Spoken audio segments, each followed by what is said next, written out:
पति पत्नी का झगड़ा। संयुक्त परिवार के एक पति पत्नी में काफी बड़ा झगड़ा हुआ। यह झगड़ा उन छोटे मोटे झगड़ों से ज्यादा गंभीर था जो हर पति पत्नी में सामान्यतः होता था क्योंकि इस झगड़े में एक दूसरे की आलोचना करते करते बात इतनी बिगड़ गई थी कि पति पत्नी एक दूसरे से अब तलाक मांगने तक बातें करने लगे थे। संयुक्त परिवार के बाकी के सभी लोग बहुत परेशान हो गए और यह सब किसी तरह इन दोनों को समझाकर इस झगड़े का अंत करना चाहते थे। जब सभी के प्रयास काम नहीं आए तो वे लोग पति पत्नी के इस जोड़े को घर के सबसे बुजुर्ग सदस्य यानी दादाजी के पास लेकर गए। जब दोनों पति पत्नी दादाजी के कमरे में प्रवेश किए तो दादाजी ने उन दोनों को बैठने के लिए कहा और फिर पूछा कि बताओ तुम्हारी समस्या क्या है। दोनों पति पत्नी एक साथ बोल पड़े और एक दूसरे पर आलोचनाओं की झड़ी लगा दी। जितनी कमियां पत्नी अपने पति में गिन रही थी उससे ज्यादा कमियां पति भी अपनी पत्नी में गिना रहा था और कई मिनटों तक यह सिलसिला चलता रहा। दादाजी ने भी इन दोनों को नहीं रोका और इनको अपना गुस्सा एक दूसरे पर उतारने दिया। आखिर में जब दोनों एक दूसरे की बुराइयां करके थक गए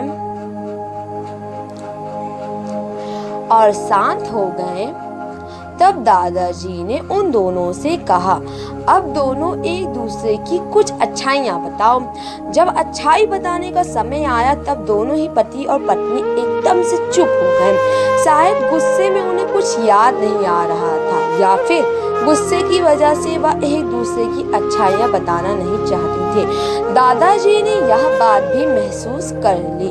थोड़ी देर तक जब कोई भी नहीं बोला तब दादाजी ने कहा अच्छा ठीक है, यह लो पेपर और पेन और एक दूसरे की अच्छाइयाँ इसमें लिखो। पति पत्नी दोनों ने ही पेपर और पेन लिया और एक दूसरे से काफी दूर जाकर बैठ गए। थोड़ी देर तक ना पति ने कुछ लिखा ना पत्नी ने। फिर पति ने पेपर में कुछ लिखना शुरू कर दिया। उसे देखकर पत्नी ने भी अपने पेपर में लिखना शुरू कर दिया। ऐसा लग रहा था जैसे दोनों एक दूसरे से कंपटीशन कर रहे हों। काफी समय तक दोनों ने पेपर में लिखा और जब पेपर लिखावट से भर गया तब दोनों ही अपना अपना पेपर लेकर दादाजी के पास उन्हें देने के लिए आ गए। दादाजी ने उन दोनों को ही पेपर लेने से मना कर दिया और कहा कि अपने अपने पेपर एक दूसरे को दे दो और अब एक दूसरे के पेपर पढ़ो।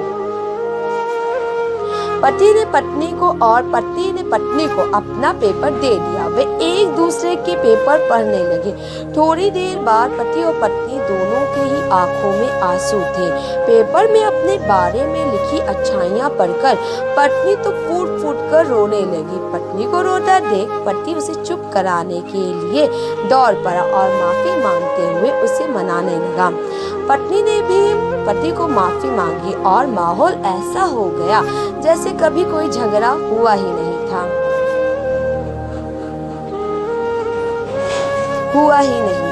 दोस्तों, कमियां और खूबियां जगत के हर इंसान में होती है।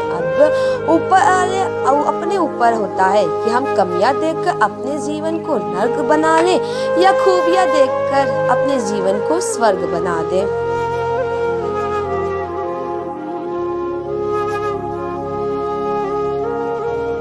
Thank you. दोस्तों, ऐसे ही जिंदगी में भी बहुत ही उतार चढ़ाव आते हैं तो प्लीज अपने आसपास को गुस्से लोगों को मनाइए। और अब thank you for watching friends. आज के लिए बस इतना ही। मिलते हैं एक नई कहानी के साथ। Bye bye.